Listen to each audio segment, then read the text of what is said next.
हाँ, तो महिला तो लग रहा है डंक मारने जा रही है तुम लोगों के पास। पहले दूर रहो महिलाओं से, इतनी महिला से खतरा है तो। 100 में एक ही पुरुष ना मार खाता है जी, बाकी 99 महिला ना खा रही है। कि आप लोग देख लीजिए कि इस क्षेत्र में अगर 5,000 महिला है तो 5,000 में 4,900 महिलाएं रोज मार खा रही हैं इस गांव में।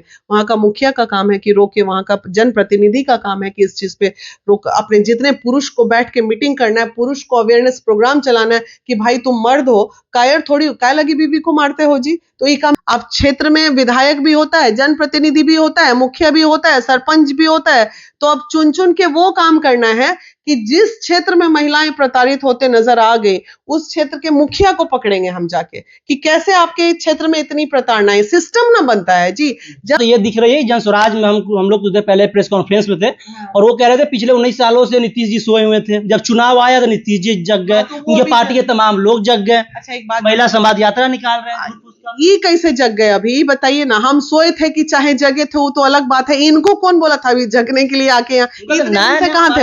अच्छा बना रहे हैं बिहार को, नीतीश जी बदल नहीं पाए तो अब नया। अच्छा तो क्यों नहीं आप बदलवा दिए उस समय जब आप नीतीश जी के साथ थे? तो जब नीतीश जी 15 में चुनाव तो जीता है ना, तो जिताए ना, तो जिताए तो उस समय तो बिहारे में ना थे, तो वो अपने रीजन में बदलाव करवा लेते उनसे। इस बात को 11 तारीख को बिहार बदलाव रैली के दिन उन्होंने इस बात को कहा। इससे पहले भी कई बार प्रेस कॉन्फ्रेंस में बोले कि हमारे जो नीतीश जी से, जदयू से मतलब जो आशा किए थे वो नहीं किए, उसकी वजह से हमने पार्टी छोड़ दिया, मतलब पार्टी बना करके बिहार को अब बदलेंगे। अच्छा तो बिहार को बदलेंगे तो हम कहाँ बोल रहे हैं कि आप मत बदलिए, बदलिए ना, शौक से बदलिए। बहुत लोग बदलने के लिए आएंगे, अभी कोई भी आ रहा है बदलने के लिए, कहीं से भी आ रहा है, वो भी आ रहे हैं। बात से मान रही है कि बिहार की महिला जो कहीं ना कहीं जेडीयू से दूर जा रही है और प्रशांत किशोर जन स्वराज के समक्ष जा रही है। मैं कैसे मान लूं ये बात को? मैं तो कह रहे थे बदलने के लिए।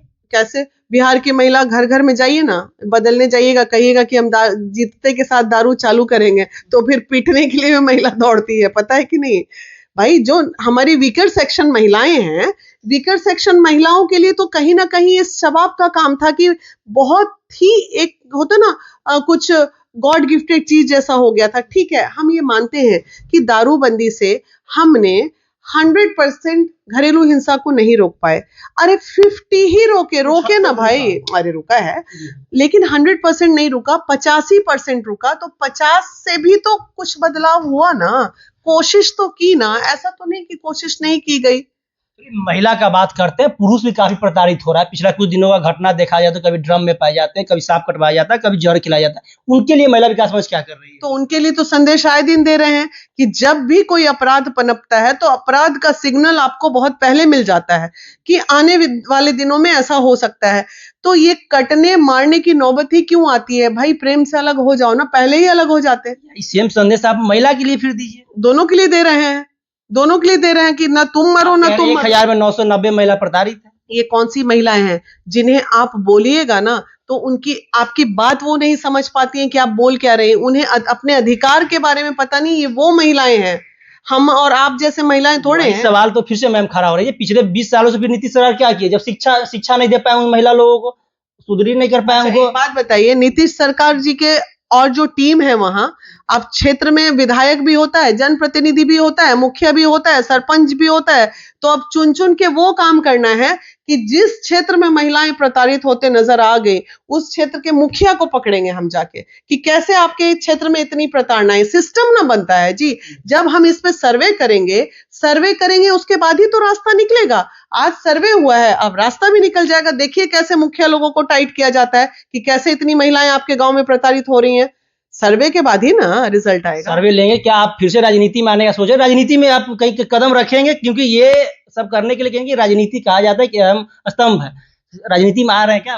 नहीं, राजनीतिक में क्यों आएंगे, नहीं कि आएंगे, इस पे तो अभी कोई निर्णय नहीं, बात नहीं है। अभी बात यह है कि सर्वे करेंगे कि किस क्षेत्र में कितनी महिलाएं प्रताड़ित हो रही हैं, उसका डेटा निकाल के वहां के मुखिया को और सरकार को और अपोजिशन पोजीशन दोनों को देंगे हम कि आप लोग देख लीजिए कि इस क्षेत्र में अगर 5,000 महिला है तो 5,000 में 4,900 महिलाएं रोज मार खा रही हैं इस गांव में।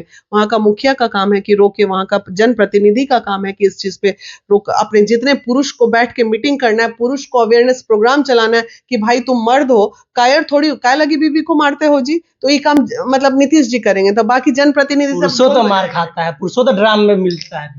100 में मार तो दोनों खा रहा है। सुनो ना बाबू, अगर 100 लड़कियां मरती हैं तो 2 गो पुरुष का न्यूज सामने आता है। 100 में एक ही पुरुष ना मार खाता है जी, बाकी 99 महिला ना खा रही है।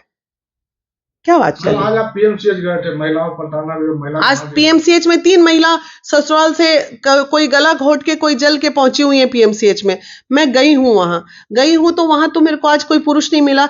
एवरी डे का आंकड़ा है कि अगर 100 महिलाएं मर रही हैं तो उसमें 1-2 पुरुष कहीं होता है। तो पुरुष प्रधान देश है, पुरुष का न्यूज हाईलाइट कर दो और महिला का पुरुष न्यूज सब आप लोग दबा देते। दिनों में ज्यादा पुरुष का घटना देखने को मिला, ये चीज भी आपको मानना होगा। अभी जो मेरठ में घटना हुआ, नहीं बाबू, जहर देकर मार दिया गया। मेरठ वाला देखो, मेरठ वाले घटना से आप हर चीज को कनेक्ट नहीं कर सकते। वो नशेड़ी गंजेड़ी लोगों का मामला था। दोबारा मेरठ में जहर देकर फिर सांप घुसवाया गया। हाँ, तो वो यही तो कह रहे हैं ना कि ये कनेक्ट, ये वहां पे अफेयर तफेयर, नशाखोरी, ये सब का मामला है। हर मामले को आप, बिहार में हमारा ये सब मामला नहीं है। मेरठ में आप जाइए तो चरस गांजा भी, हम देश भर में संगठन चलाते हैं, तो हर तरफ का एक अलग संस्कृति, अलग चीजें हैं ना। खास करके पुरुष वर्ग की कैसे बचे महिलाओं से, तो लगातार घटना बढ़ रहा है। हाँ, तो महिला तो लग रहा है डंक मारने जा रही है तुम लोगों के पास। पहले दूर रहो महिलाओं से, इतनी महिला से खतरा है तो पहले तो पुरुष इस तरह की बात कह ही रहे हैं। शादी सब कहने के देखा जाए तो पिछले कई सालों से पुरुष सब शादी से दूर भाग रहे हैं। तो सीखो ना, समझ में नहीं आता है कि लड़कियों से बच के रहना चाहिए। बुद्धि विवेक खत्म हो गया है। पहले जांच लो, परख लो, उसके बाद जीवन में आगे बढ़ो। और अगर खतरा नजर आ रहा है कि मेरे साथ भी ऐसा हो सकता है, तो होने के पहले अलग हो जाओ। ये बच्चा, ड्राम वाला बच्चा डिवोर्स देना चाह रहा था ना, अगर सही समय पे अलग हो गया रहता तो आज जिंदा होता वो। जिंदा ही होता। तो वही बात है ना, सावधानी बरतिए।